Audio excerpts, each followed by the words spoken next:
Greetings from a beautiful sunny morning at Alto. Hope everyone's well. We're just going to finish off this week's video. Is going to finish off the stack and tilt 10-word template that we've been working on and talking about for the last few videos. We're going to round that off today and also share with you a little bit of golf trip news.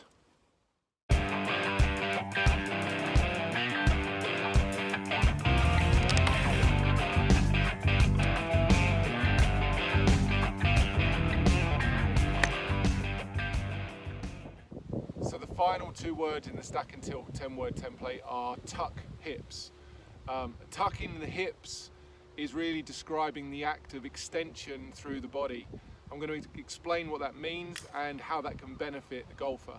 One of the things that stack and tilt describes very accurately, and was the first ever golf swing system to do so, was the flexing and the extending that happens with the spine throughout the swing. I've talked about this in previous videos, so you may have seen this before, but it's always worth going through and helping you to understand. And it will allow us to understand and implement the final two words of the 10-word template, the tucking of the hips. You'll see how it fits in if you understand the change in flex throughout the swing. I've positioned this tour stick down the front of my shirt and through my belt so that when I stand up, I have the stick up against my chest. And I do it like that so that when I'm bent forward at address, you can see how this stick is bent forward. That's the forward bend that we have at the beginning of the swing. But at the end of the swing, the best players would finish with that stick no longer bent forwards, but with the stick away from their chest. And it's the extension through the joints, through the ankle, the knee, pushing up of the pelvis, and the extension of the thoracic spine up here in the neck that gives the golfer the change in flex throughout their swing, from flexion as they're coming down towards the ball and through to extension as they finish. That trait of flexing into the ball and extending through impact is demonstrated the most by the best players. It's clear to see on television if you watch the players who hit the ball the highest and the furthest. They're the ones who are using this extension of their body to create power. It's very much like a jump or a pushing up off of the floor. Poorer players generally, and those who hit the ball a very short distance, would tend to stay more in the flexed position too long. The longer hitters and the people who hit the ball higher would tend to extend on the backswing and extend on the follow through. That's the tucking of the hips that we're talking about, the pushing the hips forward from their original position, pushing them forward and up. One of the biggest reasons that high handicap golfers don't extend and push up through the ball is because they have their weight too far back on the downswing. When you have the weight too far back behind the ball and you try to push up, you would top the ball regularly. So having the weight too far back as you approach the ball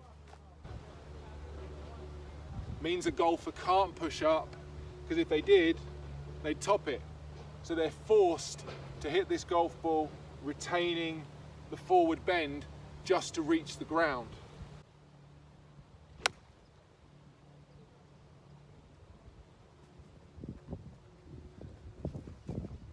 Any shot that you strike like that will always lack power compared to one where you introduce and make use of the extension.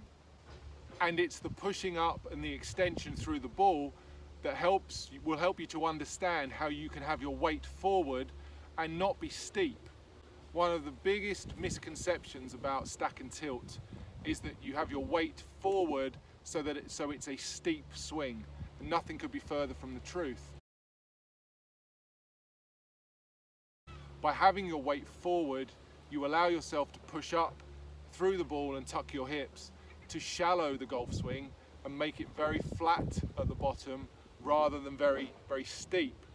This is often where people get it wrong. I'll hear lots of golfers say to me, I tried stack and tilt and I hit my irons really good, but I really struggled with the driver. Stack and tilt was designed for the driver.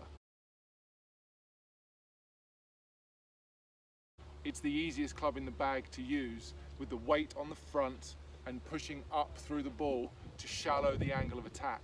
That's the way that I would prescribe it, and I think it's the way that helps a lot of golfers. If they know they can have their weight forward to control the contact and understand how to push up and extend through the ball to shallow the swing, then you can make your ball striking much more consistent. That concludes our 10-word stack and tilt 10-word template. I hope you found the last 5 videos useful. I'd encourage you to refer back to them and use them as references for when you practice. But ultimately, the best thing you can do for your own game is to take a lesson and make sure the pro that you're seeing has a very structured, very clear picture of how the golf swing works and gives you the best opportunity to make progress. Jumping from one new tip to the next really isn't the way to ensure that you play your best golf. When it comes to the 10 words, it's very often the case that someone will leave a lesson with 2 of those 10 words or maybe 4 of those 10 words as a maximum to think about. So it allows you guys to take away what could be quite a complex change and simplify it so that you can take it to the range or to the golf course immediately. Any questions, as always, don't be afraid to ask. Post your comments down below. I've had a lot of nice comments recently saying that these videos have helped people, so I'm pleased to hear that. If you've got any questions, as I say, ask them down below or fire me an email. So that concludes our 10 words. Over the last few weeks, I've covered the basic outline of how we would maybe simplify the swing for those people needing very basic explanation for something that is honestly quite complex at times. But if we can break it down to a couple of words to keep it simple, then it allows you guys to have something usable very, very quickly. Very quick mention about golf trips. This year, coming up November, still a couple of places left on the winter golf school. That's in the Algarve here in Portugal. We travelled to the Robinson Quinta da Ria resort. 5 places already taken on that. I've got a couple of places left. All-inclusive resort, 36 holes, really stunning venue. If you want to be part of that trip, get in touch, let me know as soon as you can. Finally, as mentioned in last week's email, Stack and Tilt Camp Europe 2019 is coming back to Spain.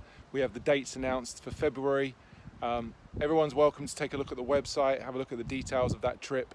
Be quick if you want to be part of it. We take a maximum of 8 students.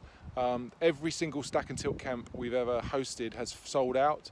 This last one sold out 4 months in advance. So if it's something you're interested in getting involved with, I encourage you to get in touch very, very quickly. Stack and Tilt Camp gets together some of the best instructors in the world. We go through 3 to 4 days of intensive training on the range, on the putting green, short game. All aspects of your game get covered, and we even get it out on the golf course as well. We get out onto the golf course and try and put it into practice. So Stack and Tilt Camp, Val d'Este in Spain, February 2019. Check out the website. Let me know if you want to come.